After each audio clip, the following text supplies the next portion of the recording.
Back with us now, New Jersey Congressman Jeff Van Drew. Congressman, it's great to have you on. Can you talk to us about this House Judiciary Republican probe of Facebook and Twitter over their alleged suppression of the Hunter Biden story? Can you talk to us about it? Absolutely, and it's something that should be talked about, and I'm glad they're doing the probe, and I think we'll have to look into it this year, and then again when we're in the majority next year.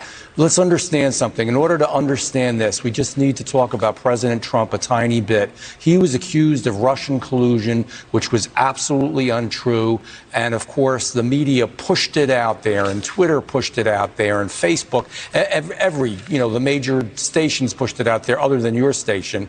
And what do we find out? Finally, we get the Durham report. Finally, we see some of the Mueller results. He didn't do anything. It was all a hoax. It was fabricated. Now, just the reverse is happening with this. They have a laptop that has critical information on it. I believe that we're going to find that this shows the entire Biden family was involved with the Chinese Communist Party and their energy producers, and actually made money for themselves, and actually hurts this country, diminished the country.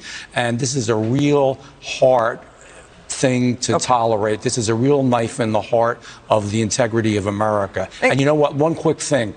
Watergate was a child's game compared to what this is. White House strategy on this grand jury probe, the DOJ probe in Hunter Biden. It seems like it's about lying and deflecting and redirecting. The White House communications director also, then candidate Biden during the campaign, said, what Hunter is doing is, quote, ethical. We've got a Justice Department probe into Hunter Biden heating up tax violations, potentially broke the law there, and also not registering as a foreign lobbyist, also potential money laundering. Let's watch what went down. Watch this.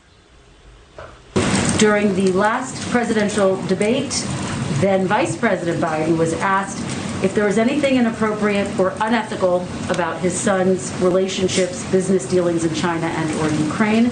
Does the White House stand by that comment that the then Vice President made? We absolutely stand by the President's comment. But as you know, I don't speak for Hunter Biden, so there's not more I can say on that. Nothing was unethical. My son has not made money in terms of this thing about, what are you talking about, China. $4.8 million at least came out of China into Hunter Biden's accounts. If it's all ethical, why is Hunter and the Biden family burying millions of dollars in cash flows from China, Russia, Ukraine, and more in off-balance sheet shell companies? I mean, selling access to political power is corrupt. It is corrupt to the core. It is something that is going to really come out more and more.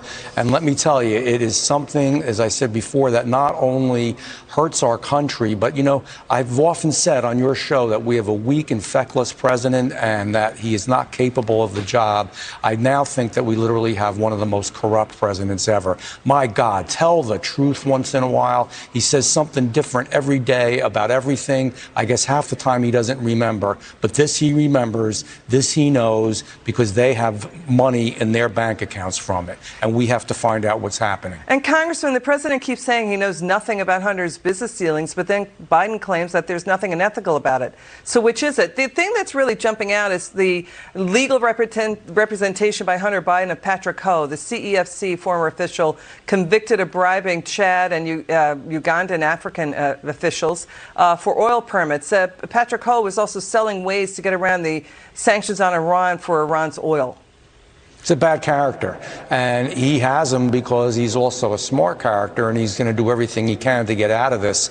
But I hope at least finally that besides you, the media will come out and really start discussing this more. It was broken by the New York Post, and then finally other, the Washington Post, and now even CNN.